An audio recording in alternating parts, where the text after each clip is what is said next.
KBS ABU International Radio Forum. Good afternoon, everyone. 안녕하십니까? 2019 KBS ABU 국제포럼 오후 프로그램을 시작하도록 하겠습니다.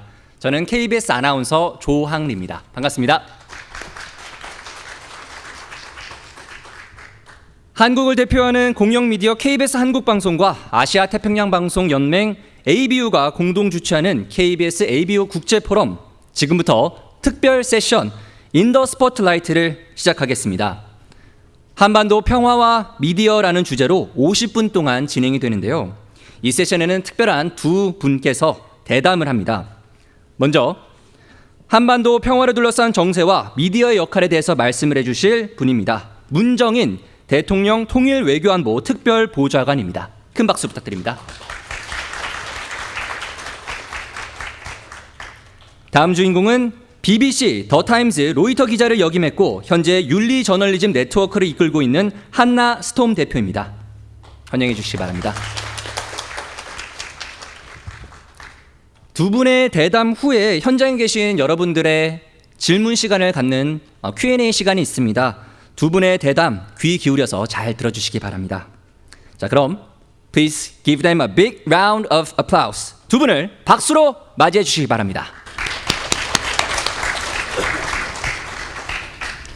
Thank you, everybody. I'm delighted to be here. Thank you to our colleagues at the ABU and to KBS. It's my second time in Seoul. I was here 6 years ago for the first time at the Global News Forum, and I'm absolutely honoured to be back. What a morning it's been already. What conversation we've heard, the role of media and its bridge that we are going to create. I've been particularly struck by a few things this morning. Mr. Ban Ki-moon's comments about the importance of media holding the powerful to account. His comments about representation and the important role that we have as journalists to better reflect our audiences. We have 50 minutes for this session with Dr. Moon here. We're going to be talking about the Korean unification and the media's role in that regard. We're going to be talking fairly informally for about the next 30 minutes, and then we'd love to hear from you. We're aware that this is being broadcast, so there'll be lots of questions, I'm hoping, and we're hoping that you find this an informative and really interesting experience. I was very struck by what David said before about what we heard last night at that wonderful dinner of the start being the half. I think for me that is the key thing I've learned so far, that we have to start with this. And I'm really hoping that this becomes something that we can build on over the years. That we've started a conversation here around coalition building and conversations to try to find our commonalities. So without further ado, Dr. Moon, we had a chat in the room behind us before about some of the current situations, then the current context and the politics of what's going on in the Korean Peninsula. Can you bring us up to date about the current state of play, please? Yes, since the Hanoi summit was, ended up with producing no result, there has been kind of stalemate on the Korean Peninsula. The United States has keep sending signals to Pyongyang that it is willing to have a working level talk, and in fact, when President Trump met the Chairman Kim Jong-un in Panmunjom on June 30th. In fact, both leaders have agreed to have a working level talk. Then the U.S. and ROK decide to go ahead with the joint ROK-U.S. joint military exercise, and North Korea has been countering it with test launching of all kinds of short-range missiles, and there is a kind of a stalemate. And today, I think the ROK-U.S. joint military exercise will be over, and tomorrow Steve Biegun, American Special Representative on North Korea, will be coming to Seoul. And we're hoping there will be new breakthrough to the current stalemate. Right now, kind of, really, stalled. And what message are you hoping from Steve Biegun? No, I think he should, if he comes to Seoul, then he should be meeting North Korean counterpart in Panmunjom, I hope, okay? And that will be some kinds of preliminary talks for the working level, dialogue and afterwards there could be working level talks. But still, let us wait and see what would be a response from Pyongyang. We've spoken over email over the last couple of weeks about some of the challenges that the media faces. To me, it seems like quite a high-level, idealistic idea in some ways for the media to have a specific role and responsibility in building these bridges. In my preparation for this, I spoke to quite a few people and they said, yes, media has this role, but politicians and diplomats also have a role to play too. So what do you think are the main challenges faced by the media here in dealing with the issues on the Korean Peninsula and North Korea? Yes, media, can to pursue objective journalism, and your role is to make objective reporting on what's going on. But at the same time, the media plays a very important role in shaping social ambience within which each foreign policy is being embedded. Therefore, the mass media is very important in shaping a new social ambience, in such a way that the diplomats, policymakers, even people can promote peace, unification, and peaceful coexistence, and the primacy of dialogue and negotiation over military conflict. I think those are the very important things. Therefore, in other words, media has an objective function of reporting what is taking place, but at the same time, it has a moral obligation to promote peace, human rights, and other kinds of common universal values. So it has its obligations, but what are the challenges it faces in carrying out those obligations? But I would say that one of the most critical one is really media tend to be obsessed with sensationalism. Okay, objective reporting is one thing, but sensationalism is the other. Sensationalism can really undermine social ambience conducive to good foreign policy. Okay. So in this instance, how does that play out here? So, obviously we've seen Trump's Twitter diplomacy, we've seen caricatures of various leaders, we've seen media barely scratch the surface in issues and almost seem like they're wanting all-out conflict. That is a very important point because, as Aristotle pointed out, there's a form and matter, dualism, but the mass media tend to pay more attention to form rather than matter, the contents. Mass media tend to be more inclined toward the sensational reporting rather than in-depth investigation of reality and the revelation of really compelling facts. Those kind of things, and particularly in the Korean context, the demonization of North Korea seems to be another chronic problem. Yes, we know that the North Korea is bad regime. It's a one-man dictatorship and Kim dynasty and whatever. But you should never draw a conclusion that that kind of regime would come up with always irrational and crazy policy. I was struck by what Alexander mentioned before in his presentation from Deutsche Welle about the way that East Germany was often demonized and the way that it was very binary. I think in these instances we see a lot of that. We see black and we see white. And a lot of the time media has a really significant role and responsibility in understanding the various shades of grey. Would you say that was the case here too? Yeah, I think it's much worse than the case of East Germany, because Western mass media has been really caricaturizing the North Korean leader as some comic leader, brutal leader, and North Korea is a demon. But if we depict North Korea as devil, then you cannot negotiate. Devil never negotiate. Okay. Therefore, in other words, in that sense, you need to have a more objective and contextual reporting on North Korea. It's hard to have that without access, though, isn't it? It's very hard. We will hear later about various different broadcasters who are able to broadcast into North Korea, but it's very hard to have it without access, or to have it when access is so strictly enforced that effectively going in somewhere makes you a mouthpiece to potential propaganda. Therefore, of course, we cannot deny that all the facts are coming from Pyongyang nothing but the propaganda, but you can still read between the lines of the propaganda. And for example, I would give a good example of Robert Collins of the United States. He's a former State Department intelligence officer, but his analysis of North Korea always turned out to be accurate. Why? Because he read North Korean media text and he analyzed and read between the lines, and then he come up with some kind of predictions.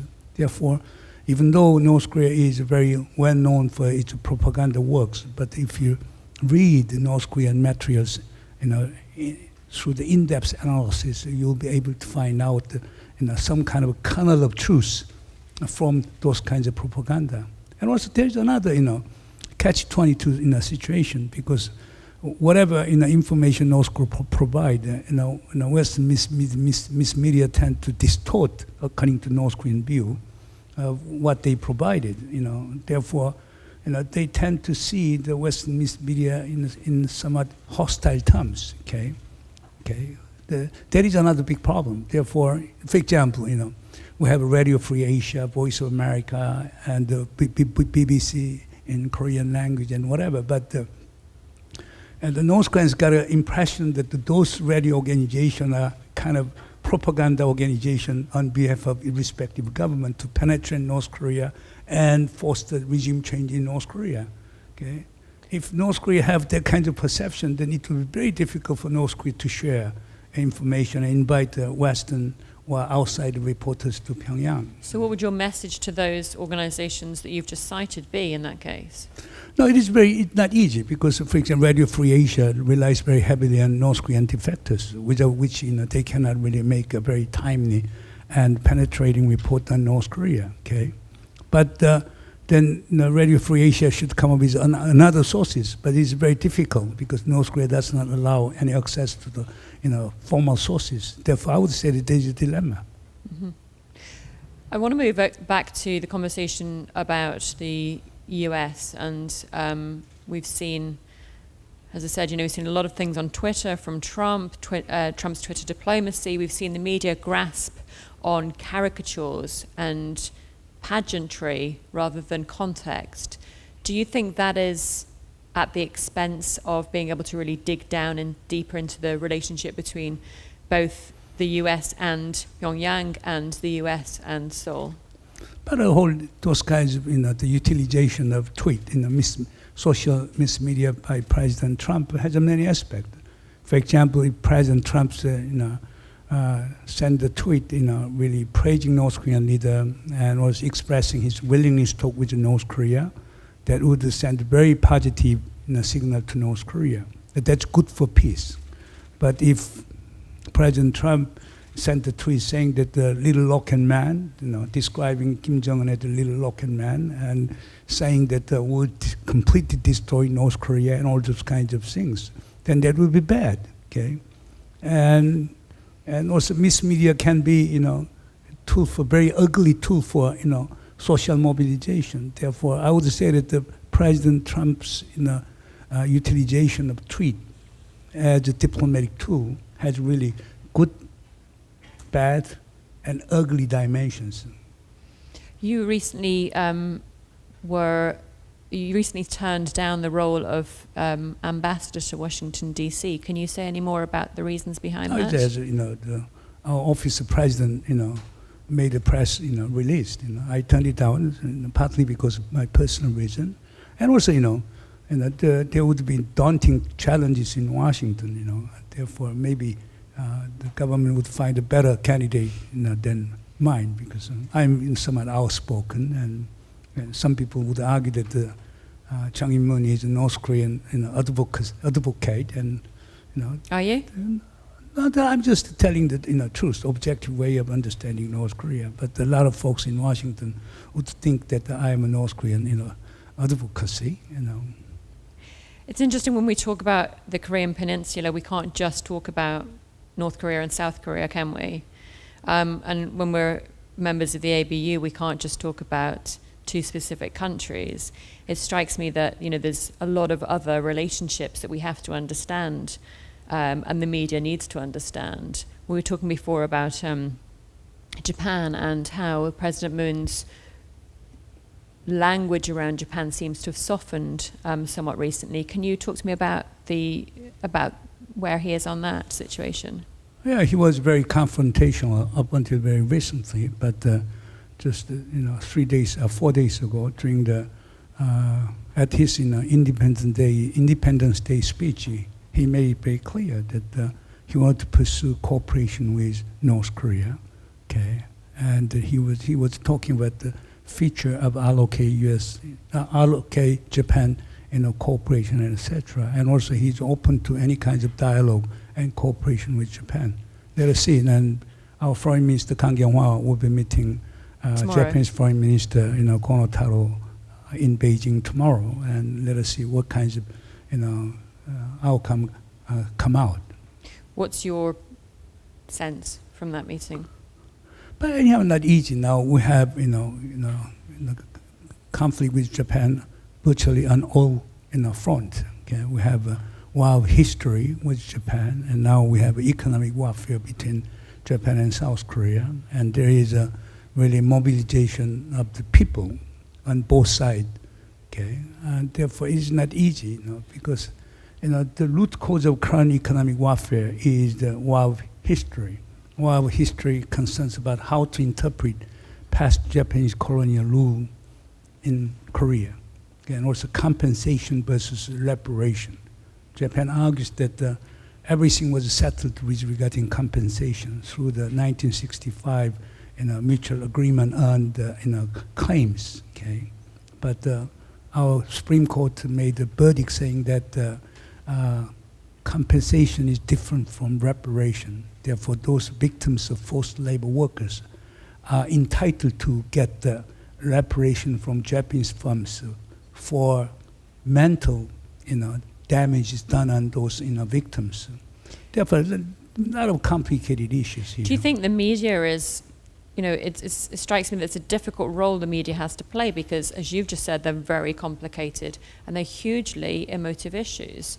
Obviously, one of the responsibilities of the media is to try to give context and understanding, but do you think sometimes the media is lazy and doesn't reach that level?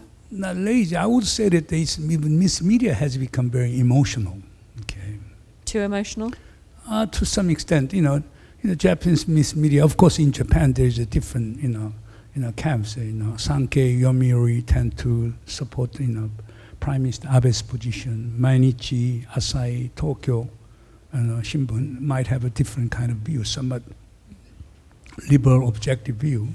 But in South Korea too, some liberal newspaper like Gyeongyang and Hankyoreh would strongly support the government position, but Joseonilbo and Chungang-ilbo, the conservative daily newspaper, who argue that they are giving objective reporting, but they're much closer to Japanese claims. Therefore, Miss Media, there's no such a thing as a neutral and objective Miss Media. And the Miss Media itself has become extremely politicized. Therefore now, we are hoping that Miss Media could play some kind of role of mediation between Japan and South Korea. Are you optimistic about that? I would say it in a scholarly term, it is called ontological limitation of discourses and action of each Miss Media, both in Japan and South Korea. Therefore, I would say that I discovered that there's no such a thing as objective reporting by Miss Media. Yeah, it's interesting, isn't it? I mean, we've done work at the Ethical Journalism Network about trying to pull together 5 different core principles of ethical journalism, and there's a lot of conversation around at the moment about what is truth and what is trust, and we like to think that truth and accuracy is important, independence is important, fairness and impartiality, humanity and accountability. So just back to your point about emotions, one of the important things we heard before was the role that journalists play in connecting people, and therefore we have to understand that there are emotions involved. How do you draw the line between being humane and talking about humanity and being over-emotional? Where do you draw the line? Let me know. That really goes back to your earlier question about sensationalism of Miss Media. For example, in 2017, 2 years ago, there was a heightened crisis on the Korean Peninsula.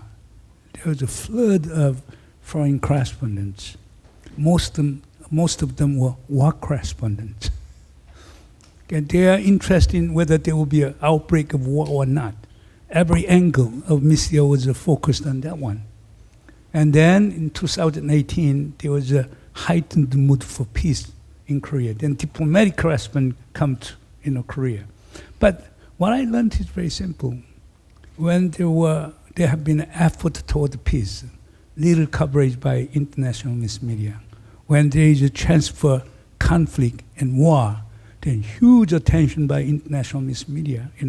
It's the same for Japan-Korea relations. When Japan-Korea relations are good and normal, nobody pays attention. So how do you inspire journalists to pay more attention when they might argue that unless it's about something sexy, it's not news? Unless it's about conflict or war, it's not news. But I think the mass media still can take a very independent stance, saying that obviously, as you pointed out, the accuracy is very important, and come up with a really concrete facts, and begin to criticize both government, okay, and then try to come up with some kinds of common ground for mutual understanding and cooperation between two countries. Some people would argue that is very too normative on the part of journalism, but we need that kind of normative character of journalism in trying to avoid conflict and while promoting cooperation and harmony among two countries. But now I don't see that kinds of things. In both Japan, South Korea, even media is divided between so-called liberal progress camp and conservative camp, both in Korea and Japan. Therefore, there is a kind of ideological division of mass media, and I would say that that's not really desirable. Do you think this idea that we exist within echo chambers or filter bubbles in the media, we heard before a little bit from Ban Ki-moon about the idea that journalists need to better tell the stories of marginalized people? I do a lot of work myself around gender and representation. We've done some work recently, the EJN, around migration reporting. So how do you help journalists better tell the stories of vulnerable people? Do you think if we were more aware of the needs of marginalized communities, we'd be able to be less in that kind of split tone? But I think that's a very, very critical question. If mass media pursues conformity with the dominant social paradigm, then there's no hope. Okay? But if mass media pay attention to the areas and people which are not being covered by the dominant social paradigm, or alternative ways of thinking, or alternative ways of life, then I think that the mass media will make a very important contribution to society. How does that play out here in South Korea? Because when you're in Europe, for instance, often you get a sense that, from the media at least that we read, that South Korea is very uniform. When I speak to people here, they say one of the biggest issues is that people are very diverse here in South Korea, and perhaps the media is not representing those voices at the moment. What would your message be here to South Korean media to be more inclusive of that? It's very difficult because in the mainstream mass media, they are part of the dominant social paradigm, and they contribute shaping the dominant social paradigm. For example, in Korea, alliance versus peace. Mainstream in the mass media pays attention to alliance rather than peacemaking while improving ties with North Korea. For example, mass media has been somewhat critical of the gender diversity, okay, or the same gender issues, okay.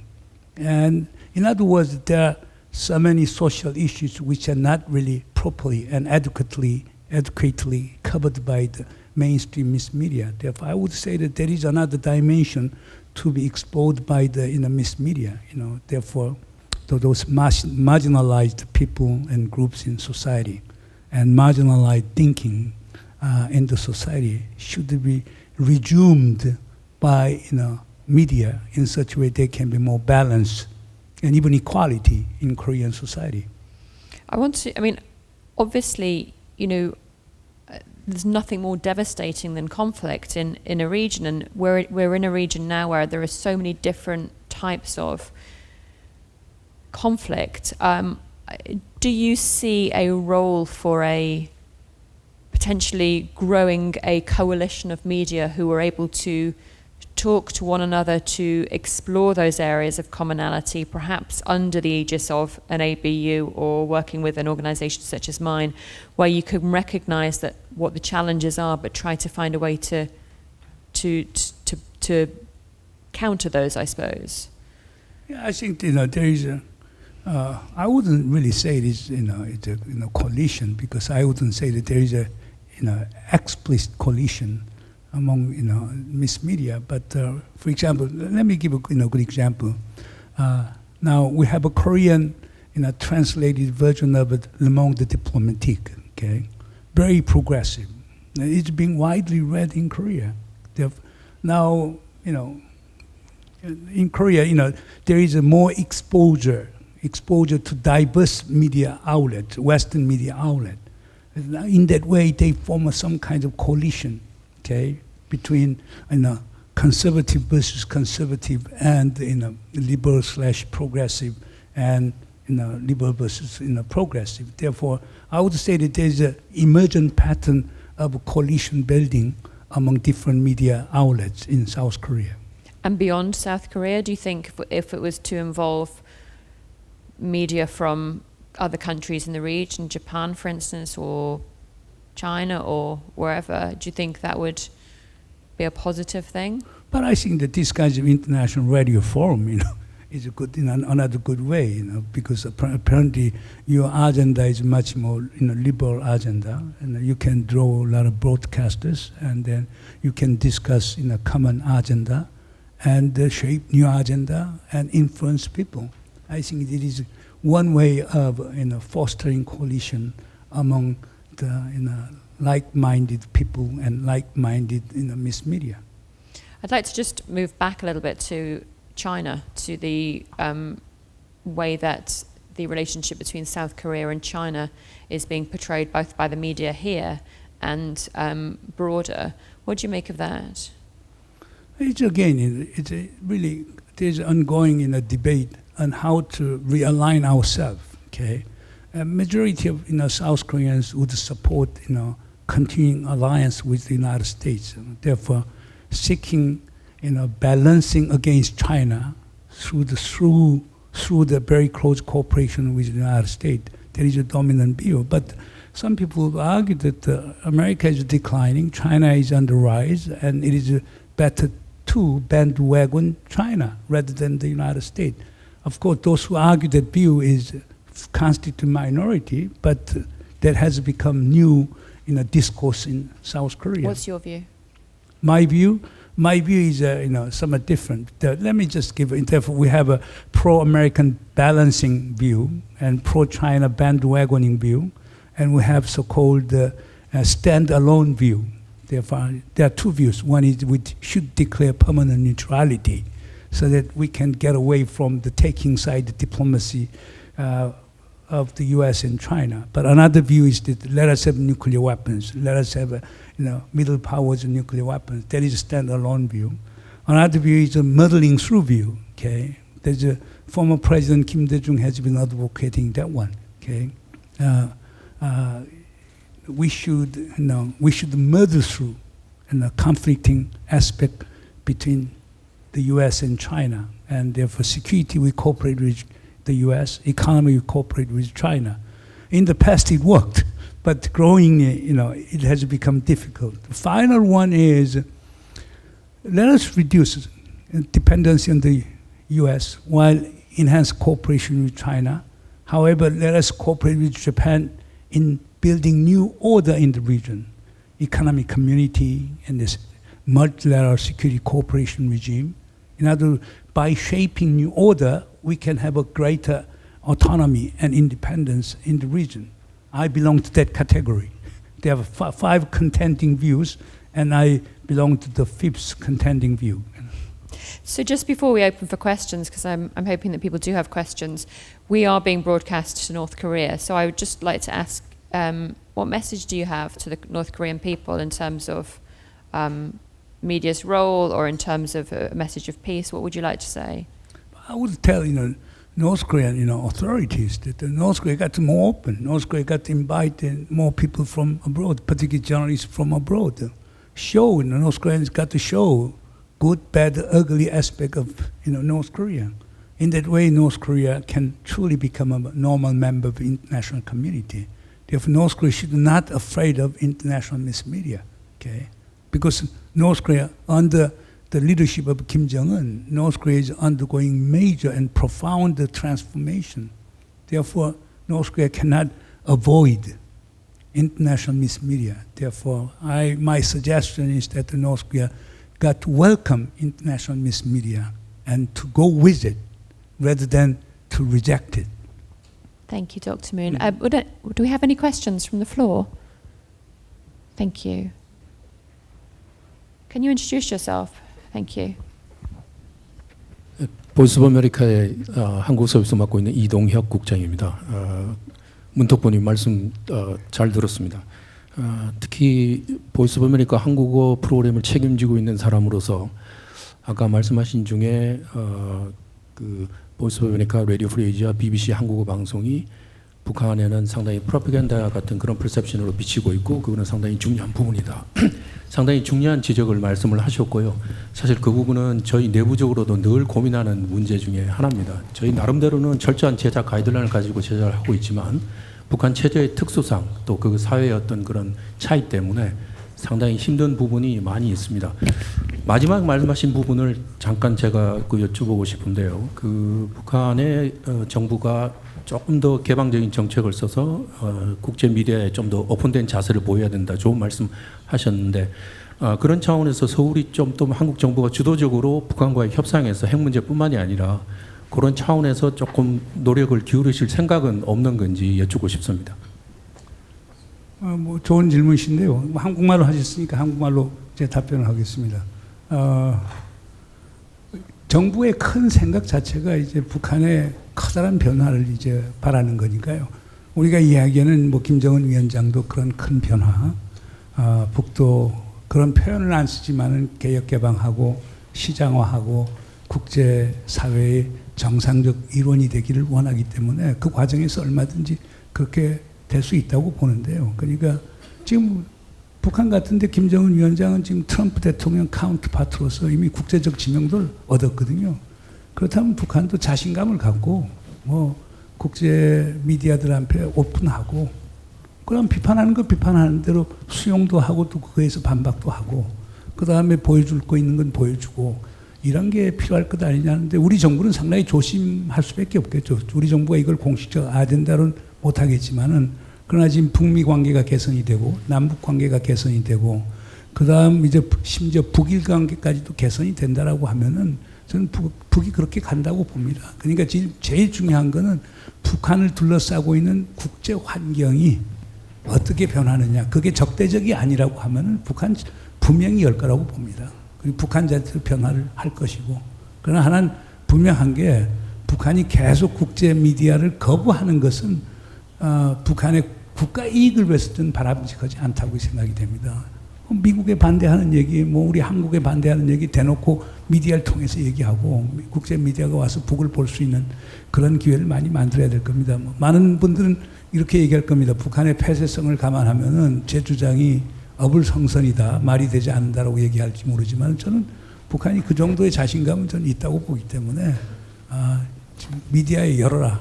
그리고 국제사회의 정상적 이론을 한국이 해줘서가 아니라 북한 스스로가 그런 여건을 만들어 나가라.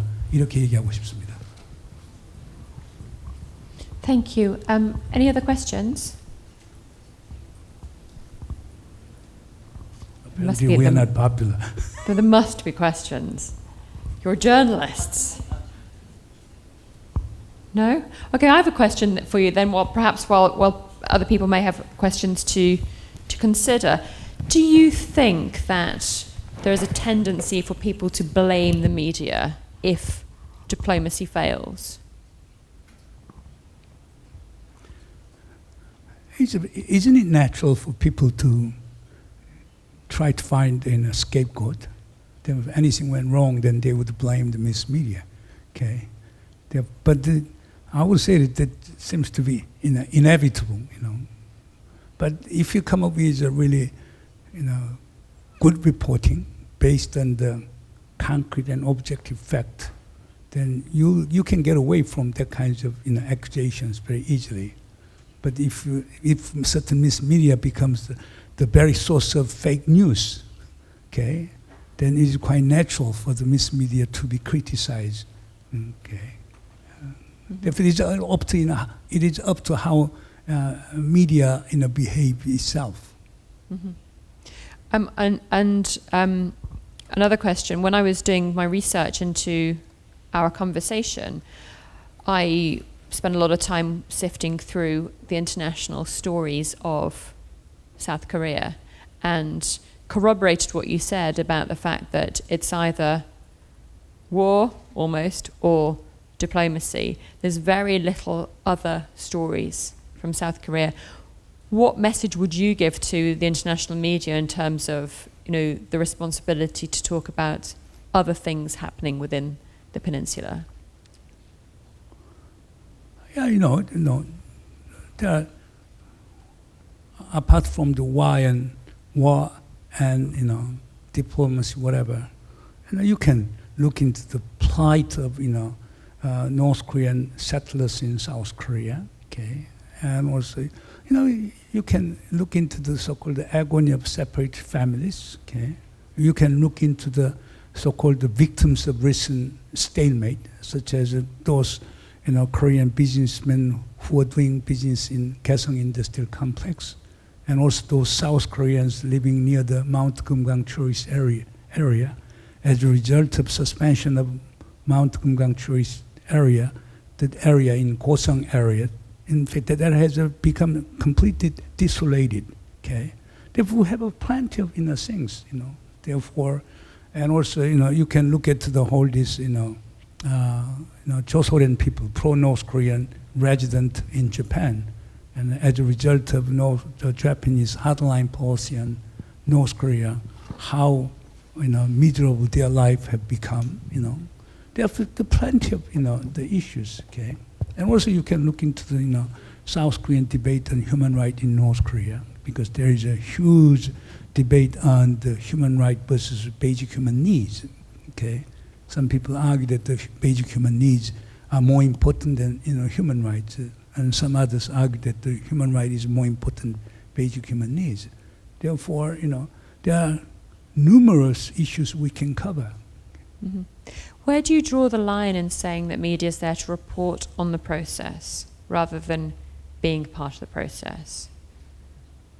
Media is part of the process, because I was involved in foreign policy making of South Korea. What we have to take into account, most importantly, is public opinion. Public opinion is expressed through the mass media.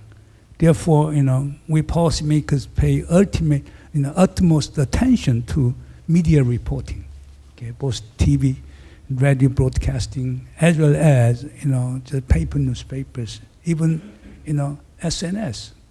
But aren't you effectively, as politicians, asking us as media to do your job for you? But what I'm saying is the media cannot be separate from the policy making process. You are part of it.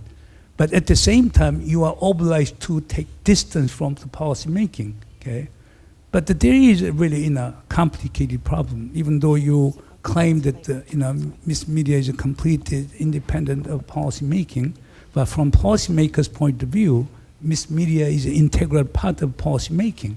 Okay, therefore, when you talk about whether media is in or out of the policy making process, the question itself seems somewhat, mismatched. In reality, mass media plays such, profound, paramount role in shaping foreign policy. If you could look into the future for a year or 2 years, and you could get a sense of how things are likely to transpire, what would you forecast for the Korean Peninsula over the next couple of years? Most hopeful scenario is that we make a progress in the North Korean nuclear issue, okay, and then we can resume Kaesong Industrial Complex, Mount Kumgang Tourist Project, and also we can adopt end of Korean War declaration, and we enter the negotiation peace treaty or peace agreement, okay, and there will be greater in a flow of people, goods, and service between North and South Korea. We can reconnect the railroad system between South Korea and North Korea. We can create the new energy networks, and we can start to talk about the formation of economic community between North and South. That is the most ideal situation. The worst situation, failure reach a compromise with North Korea. And then North Korea began to test via intercontinental ballistic missiles. And the American government began to deliberate on military actions. So is there a middle ground? Or are you an optimist or are you a pessimist? No, middle ground is a somewhat, so-called the prolongation of the status quo, the current one. Just stop and go, just very suffocating, protracted. Which is most likely, do you think? The second, so-called the continuation of status quo is most likely, but I personally hoping that we can look into the bright future. Okay? And can media play a role in shifting that? Obviously, because media by nature has become so skeptical and cynical, okay? And therefore, I would say that about 90% of domestic and foreign media are either pessimist, cynics, or skeptics. I would say less than 10% are optimists. Even out of 10%, I would say that 9% are cautious optimists. Therefore, genuine optimist is less than 1%. But if you can shape it, if international mass media say that, if more than 60% of mass media saying that there is a good hope for improved inter-Korean relations, peaceful resolution of nuclear issues, and potential for Korean unification, then there will be peaceful unification, peaceful resolution of North Korean nuclear issue. It sounds like we need a magic wand, doesn't it? No, because in our life, optimism begets optimism, but pessimism begets pessimistic outcomes. Very simple logic, What do you make of this idea that at the moment, that the media is enemy number one for a lot of people? And so how can the media respond to that, given what you've just said, given that we need to be more optimistic? But media itself, by nature, pessimistic. In fact, I cannot expect media to be optimistic. Okay, if reporters and broadcasters begin to talk about optimistic outcomes, then you become ostracized.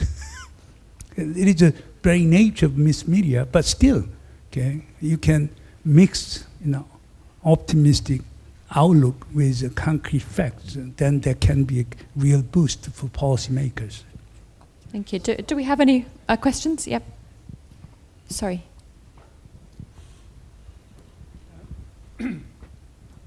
Thank you. Thank you for a most interesting conversation, both of you. Fascinating.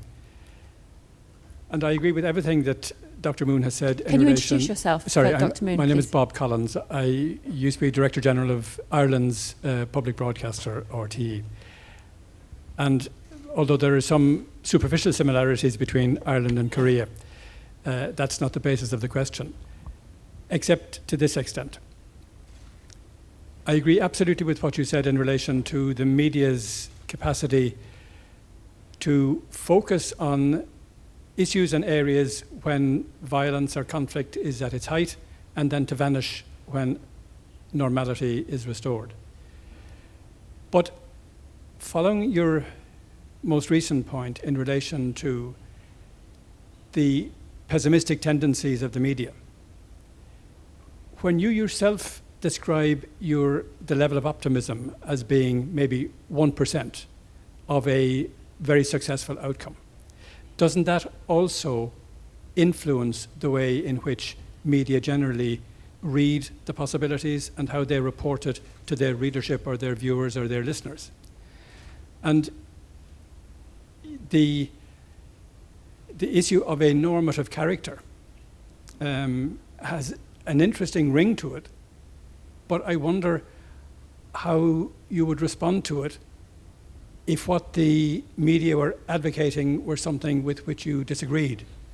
And finally, do you think that the government of North Korea and their shaping of foreign policy, that they are influenced by domestic and international news media? Your last question, yes. North Korean government officials pay attention to international mass media word by word. I had personal experience with North Koreans. Therefore, North Koreans, because North Korea does not have, their large diplomatic services abroad. They rely primarily on the open sources and particular media sources. Therefore, if you look at the North Korean statement, communiques, whatever, they're very much based on the Western media reporting. Therefore, they pay very close attention to Western media reporting. Okay, and as to the prior question about interaction between the policymakers' way of thinking and mass media reporting, yeah, there is a mutually reinforcing. Okay, and also, for example, our government it really is has been trying to send a very, very positive signal to mass media in such a way that we have a better and bright future. But mass media in Korea has been always be critical of that kind of view, saying that, oh, government is too utopian and whatever. For example, at the National Independence Day speech by President Moon, August 15, he also said, okay, I hope that we would have a unification, one Korea, unification by 2045. And then mass media began to criticize two utopian argument. Okay? We haven't solved the North Korean nuclear issues, North Korean hostility has been on the rise. President Moon, you are absent-minded kind of things. But there's a constant tension between the two. But I can assure you that whether it's a liberal/progressive or conservative mass media has been critical, pessimistic, cynical, and skeptical. And I would say that our government has been in very, very difficult media environment. And they're trying to persuade, general public is rather easy, but persuading the media population is really daunting, challenging. I think we've got 1 minute left. I mean, that seems to me quite a pessimistic manner in which to end. Do you have a note of optimism that you could sound to counter that as a kind of final thought? Look, there's no such a thing objective optimism or objective pessimism. Okay, in German word, better than, everything in the making. Therefore, our government is trying to say that, okay, right now we are facing very, very difficult environment, but through diplomacy, through national consensus, we can overcome those challenges, and we can open the bright future in years to come. Therefore, government has been trying to send that messages. And the mass media saying that that's a nonsensical argument. There is the constant tension, and we are hoping we would have some kind of dialectical outcome between the two. Well, hopefully this is a start. Thank you very much for your time, Dr. Moon. It's been an incredibly interesting and wide-ranging conversation, and we appreciate you being here. Thank you, Anna.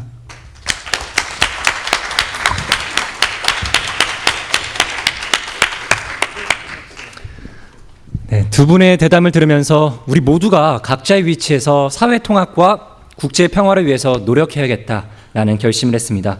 문정인 대통령 통일외교안보특보와 한나스톰 윤리저널리즘네트워크 대표에게 다시 한번 뜨거운 박수 부탁드립니다.